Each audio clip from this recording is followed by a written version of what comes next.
What's up guys, JP here bringing you guys a solo review for the new 2016 horror film that is currently in theaters right now, and I'm talking about The Witch.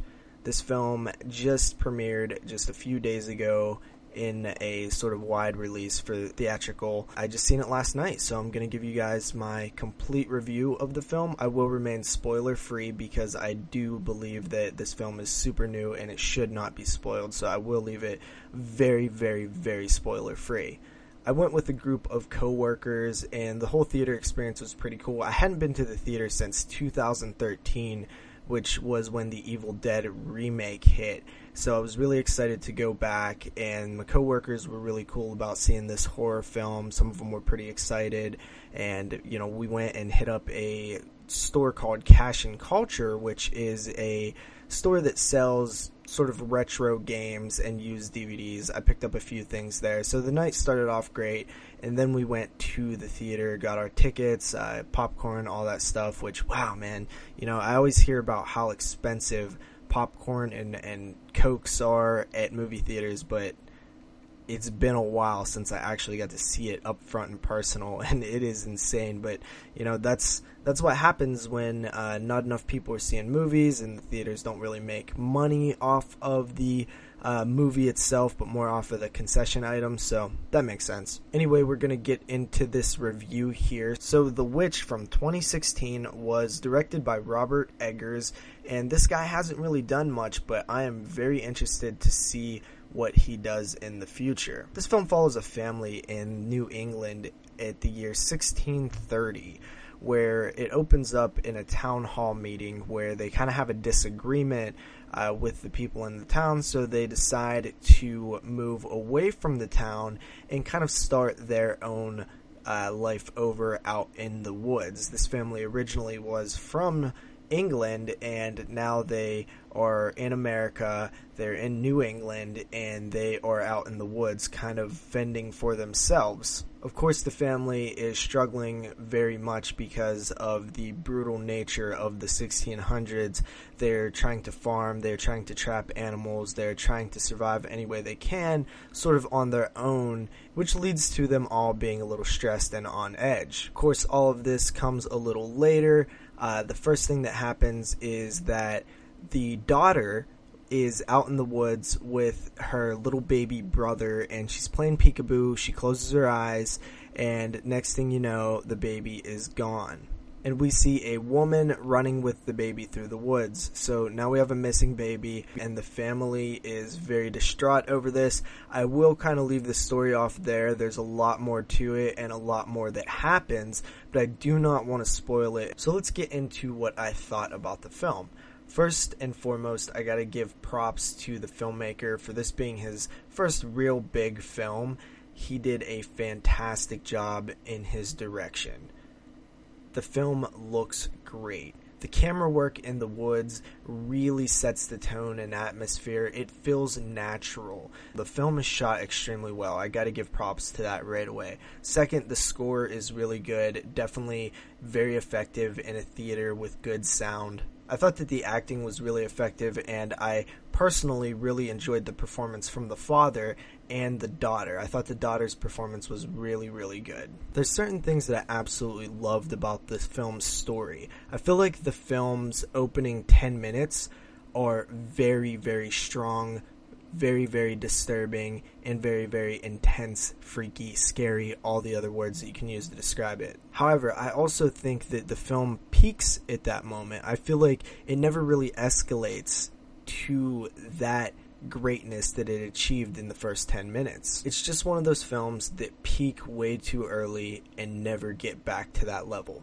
That is not saying that it's not a good or even a great film. I'm just saying that it never really achieves what it sets up in the first 10 minutes. Again, I feel that they did such a great job at capturing what that time was like, the period piece nature of the film, the 1600s. They almost do too good of a job, and I have heard one review of this film since I've seen it, and that is Jay of the Dead's review over on Horror Movie Podcast, and I will leave a link in the description of this podcast so you guys can check out his review. And one of his biggest critiques was that the dialogue was a little too old-timey. And I would very much agree with that. And I have heard critiques like that before, and I always think that they're slightly unfair because it's saying that the film's too realistic or too detailed, and I kind of struggle with that being a negative.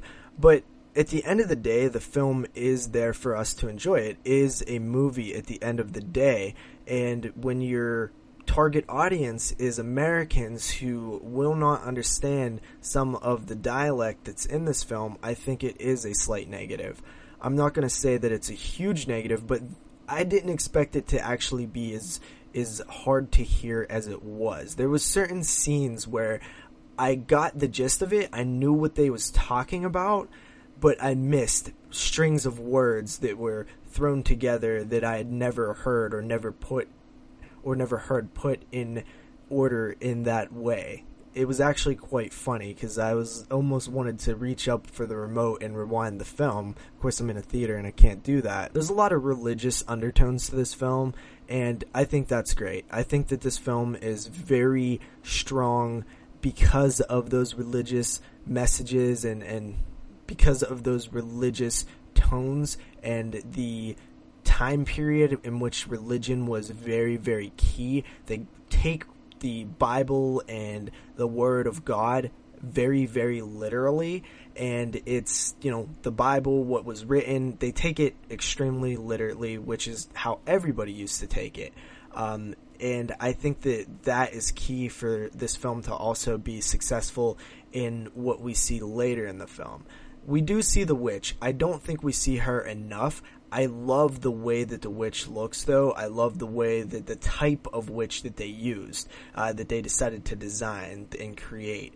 It is practical effects. It's a normal person. And I just love it. I just love that type. That's how I envision a witch, and she was perfect. We just don't see enough of her. Another mild issue that I had with the film was I really didn't love how certain characters' fates played out, and it almost kind of felt a little anticlimactic at certain scenes, but there are other scenes and other characters' fates that I absolutely loved, one of which I thought was very brutal and both sad and depressing. The very end of the film I actually really, really did enjoy.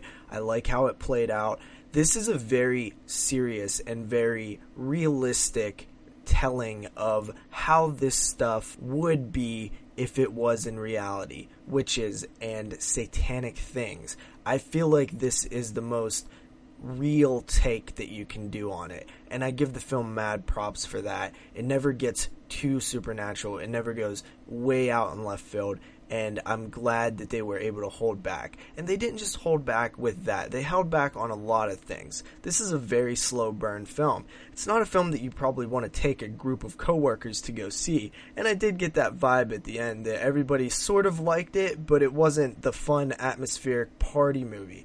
But it did have plenty of atmosphere, this scary, dark, dreadful New England 1600s witch in the woods atmosphere that I loved. I loved that about it. I thought that it had such a rich, very dark vibe to it, which I like. And I also just like the subject matter of the film. Tackling this subject matter in sort of the most realistic way that you can, I think is key to this film's success as well. I am not going to say that this is the best film of the year. I think that would be quite hasty. It is one that I think will be a big player at the end of the year show, being the top 10 of 2016.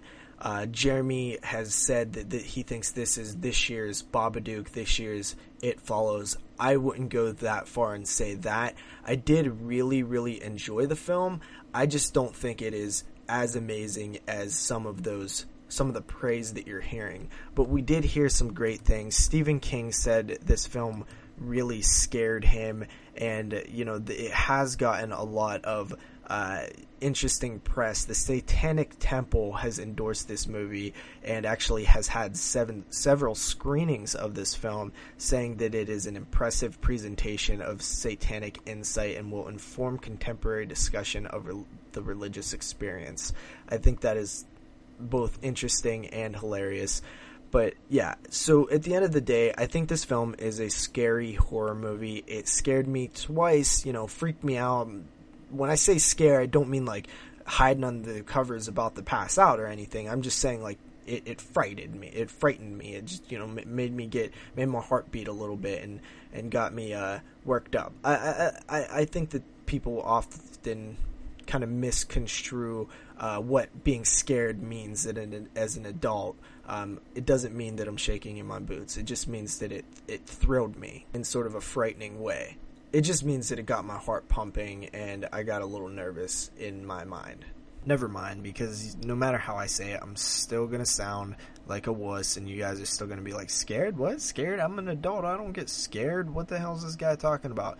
Either way, this film is a depressing, moody, atmospheric film with sort of a downer ending. Overall, the film is just very depressing, but I like that about it. I'm a fan of those moody, atmospheric, depressing films, and this is one of those.